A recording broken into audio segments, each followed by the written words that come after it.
चलिए फिर बात करते हैं मार्केट्स की। और वो फोर्ब्स के कवर पे फाइनेंस मिनिस्टर का फेस देखा कल। काफ़ी प्राउड मोमेंट था वो।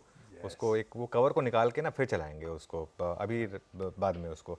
लेकिन मैं जो एक व्यू लेके चल रहा हूँ, आज के जो क्यूज़ हैं उसमें मैं आज फोकस कर रहा हूँ पहले बैंक निफ्टी पर।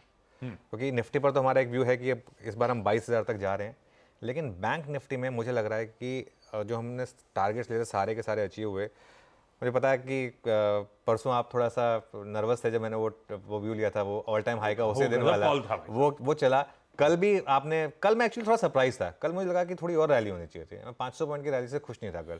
इसी पे अब खैर मार्केट्स पाएंगे तब, क्योंकि वो ब्यूटीफुल कि इस तरह के मोमेंटम में पहले दिन बहुत तेजी, उसके बाद फॉलो अप होता है, तीसरे दिन गैप अप मिलता है, उसके बाद थोड़ी सी हाँ आज वो दिन आया, इसलिए आगे बात करूंगा एग्जैक्टली इसके लिए आज थोड़ा सा स्टॉप लॉस की जरूरत होगी। लेकिन मैं उस स्ट्रैटेजी पर आ रहा हूं। लेकिन मेरा व्यू है कि 47,500 48,000 पॉसिबल है।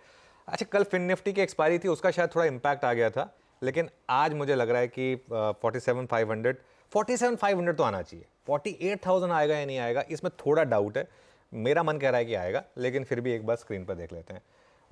आज बैंक निफ्टी की वीकली एक्सपायरी है, और अगर बैंक निफ्टी में आप शॉर्ट करके गए हैं, मुझे पता नहीं कौन शॉर्ट करने की हिम्मत कर रहा है इस मार्केट में, लेकिन अगर आप शॉर्ट करके गए हैं तो फिर बहुत तकलीफ होने वाली है। क्योंकि आज फिर आपको 400-500 पॉइंट का गैप अप मिलने वाला है। अच्छा, कई बार क्या होता है ना, क्यूज़ अपने आप अलाइन होने लगते हैं 2-3 दिन से। अब आप देखिए ब्रेंट अपने आप 77 पर आ गया। यहाँ पे एक और एल्गो ट्रेड प्ले होती है। जब भी क्रूड नीचे आता है तो आईटी में सेलिंग आती है और बैंक्स में बाइंग आती है। नॉर्मली ये एक एल्गो ट्रेड होती है। और फ्राइडे को पॉलिसी आ रही है, हमारी आरबीआई की मॉनेटरी पॉलिसी आ रही है फ्राइडे को। और बाजार को एक्सपेक्टेशन है कि एक डविश पॉज आएगा। ये मेरे ख्याल से एक बहुत बड़ा क्यू है मार्केट के लिए। क्योंकि आई थिंक गवर्नर साहब के पास कोई रीज़न नहीं है इस बार हॉकिश होने का। रेट कट की स्टोरी अगले साल की है, वो भी हमको सबको पता है कि अब से रेट कट आने शुरू होंगे, लेकिन एक डविश पॉज की एक्सपेक्टेशन है। और एक और चीज़ मैं बोल देता हूँ, रैली जो आ रही है ना, ये रैली आ रही है फंडामेंटल कारणों से। हमारी रैली जो है फंडामेंटल कारणों से आ रही है। आप चाहे जीडीपी के नंबर देख लें, चाहे आप हमारी पिछले क्वार्टर की अर्निंग्स ग्रोथ देख लें। 25% की अर्निंग्स ग्रोथ थी पिछले क्वार्टर में। उस तरीके का हमने वो लेवल देखा। ये जो बीजेपी की विक्ट्री आई है ना, ये इसने सिर्फ एक ट्रिगर का काम किया। एक जैसे कहते हैं ना, एक तैयार था हमारा सारा, वो एक माचिस की ज़रूरत थी, वो बस वो आग लगने की तैयार थी, वो माचिस की तीली मिल गई आपको इस बीजेपी की विक्ट्री से। और एक चीज़, 90% शॉर्ट थे एफआईआईज जब पिछली सीरीज शुरू हुई थी। अब हम आ गए हैं 49% शॉर्ट पे। 49% नेट लॉन्ग हो गए हैं। ये जो बाकी के बच्चे कुछ शॉर्ट है ना, ये भी बहुत जल्दी कवर होंगे। और मैन्युफैक्चरिंग, बैंकिंग, कंजम्पशन, ये सब स्टॉक्स हैं जहाँ से आपको बड़ी रैली मिलेगी।